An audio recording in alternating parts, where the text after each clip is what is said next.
Opportunity. I want to put my kid. I want you to put your kids in the best position possible, right? Upon graduation, again, I want you to have as many scholarships and as much financial aid as possible.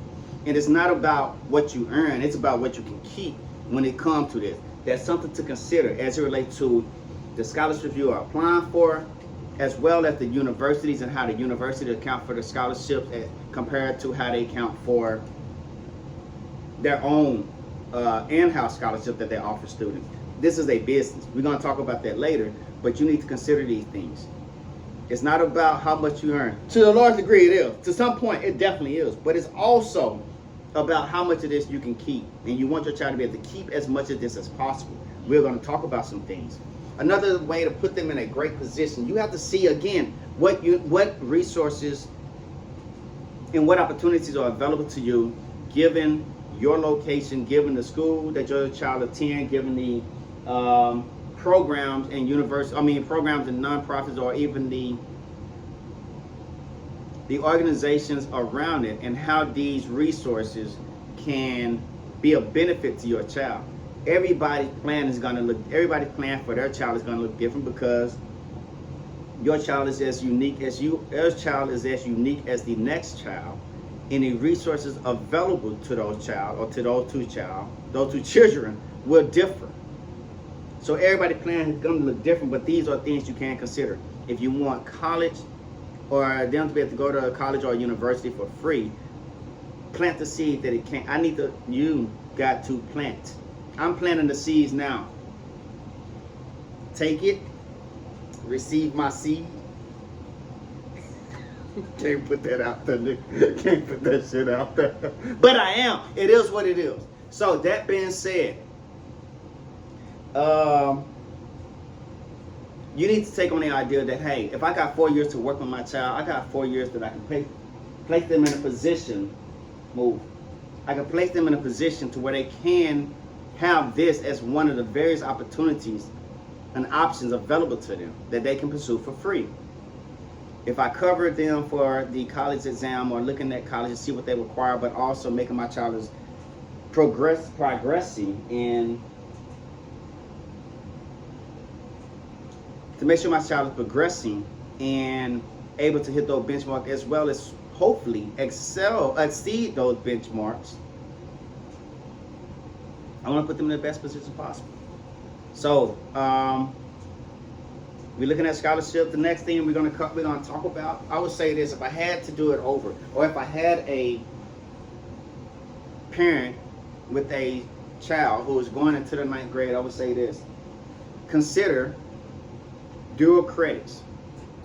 And again, this depends on what resources are available to you in your school and so many other things. But also, if this is something you want to pursue, there are ways to do it, even if it may take a little bit more to make it happen. But we're going to consider dual credits.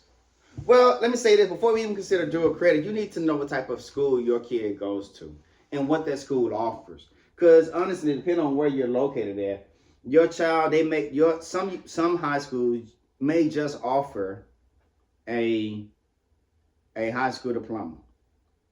And that right there could be based, or be very dependent on the quality of education they provide at that particular location.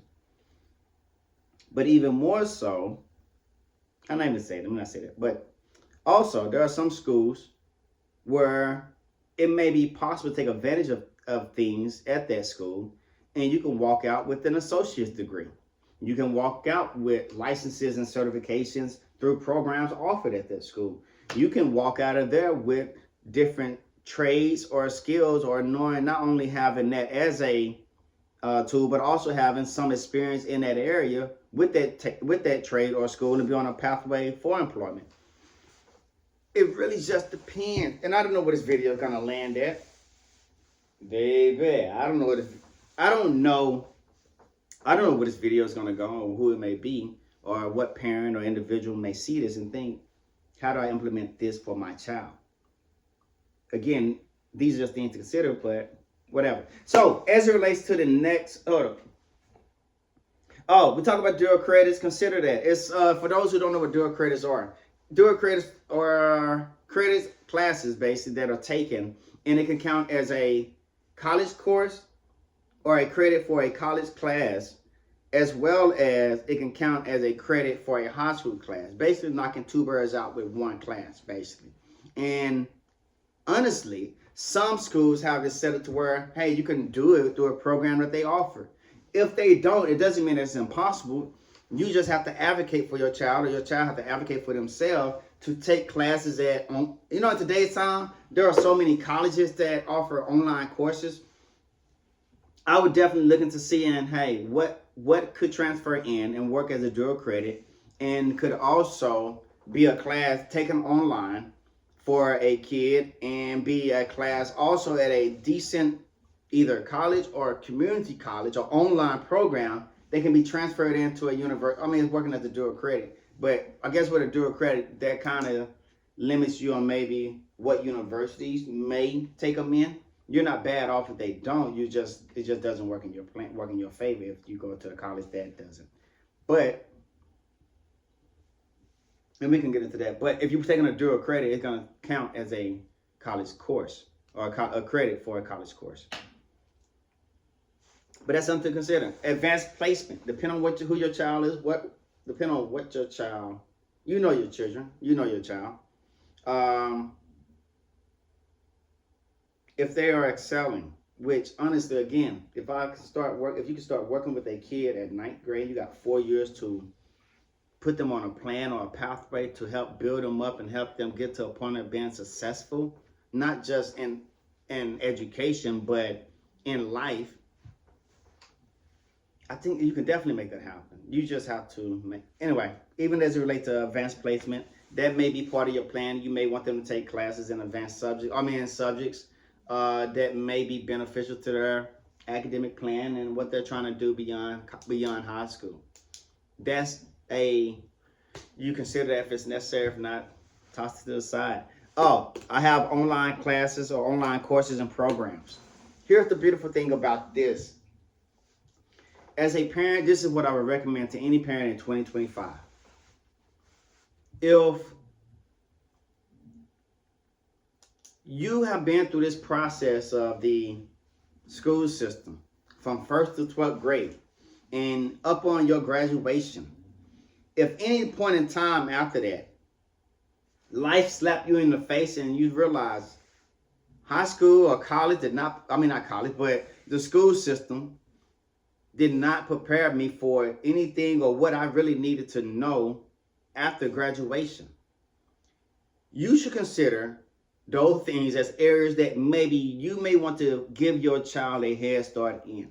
So if the school system didn't provide you with an education on or give you a better understanding or knowledge or education on financial literacy, you may want to give your child a head start in that. Starting at 9th grade, having 4 years, you definitely can. There are programs and courses out there, which is one of the reasons I'm saying I have written down online courses and programs. You can find these, and a lot of these are free. Again, you want your child to be knowledgeable in the areas. So there are going to be things that you can structure outside of school that will still create an environment where your child is being informed or becoming more knowledgeable about these various areas of life, or various areas that they may need to be more educated or knowledgeable in, that will be helpful for their survival and their success after graduation. Having some level of emotional intelligence or being knowledgeable of those things, it plays a part. The school system doesn't teach us about that. That being said, you should at least take the step to try to ensure that your child have some insight or knowledge into that, right? But we could talk about all of those various areas. The idea now is, as a parent, you're looking at this saying, 4 years, I have 4 years to work with you. I can outline those areas, and I can have time for you to take these various things. Some of these things being online courses and programs. And again, a lot of these are free, but the idea of using online courses would be to help you fill in that gap for with your child. Help you fill in the plan for what a school system fails to provide your child with that education. And it's up to you to truly outline. I'm trying to give you some things here. But again, every child is different. I'm giving you some things to outline to consider. But as you consider, hey, what do you truly want for your child from ninth grade to 12th grade or ninth grade to graduation? How well do you want to have your child prepared for life? Not just for, after high school, what happens if you go on one pathway, you're going to go to college, but for life. How do you prepare your child for that? So that's what I really want to get into. I really want you to consider. Maybe I could go into detail about that. Let me backtrack. So how you say this? Coursera.com or whatever it is. They have various courses available. So if your child was, let's say for example, we're going to put all this together in the academic. Let me talk about the plan first. Of course, and then the next one in as it relates to their schooling. Any extracurricular activities, I would be considered what I allow my child to do. But if they have interest, hobbies, skills, things, strength that needs to be enhanced or could be enhanced through the extracurricular activities, things that will be beneficial for them, their growth, their development, whether as an individual or as a leader, as a whatever it might be, I would push my child to also. Now, this can be a lot to balance. But again, this is only one pathway for option. And again, this is saying, hey, we are looking at the finish line, but we are starting at ninth grade. We have 4 years to cover the areas, to build these, to connect these topics or connect these puzzle pieces so that we could truly, plan or put our child on the pathway and plan that out over the next 4 years. So I want to give you this example of how we're going to tie all this together, but I want to give you tie in a couple of more areas right before I do that. The next area that I mentioned earlier was the area dealing with licenses and certifications, right? So this is what I am thinking.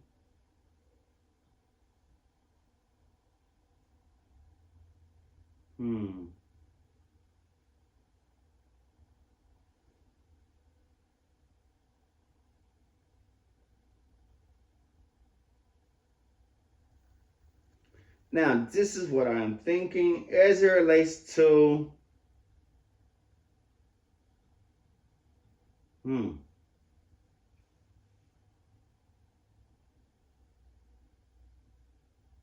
Okay, so this is what I'm thinking.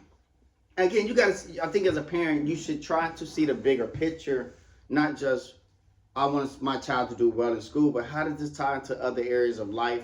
And especially, how does this put them in a position to be ahead and all these other things? So in the second area, if the first area was academic planning to get them into college, or to create opportunity for them to go to college for free, this is looking at the finish line for them starting at ninth grade.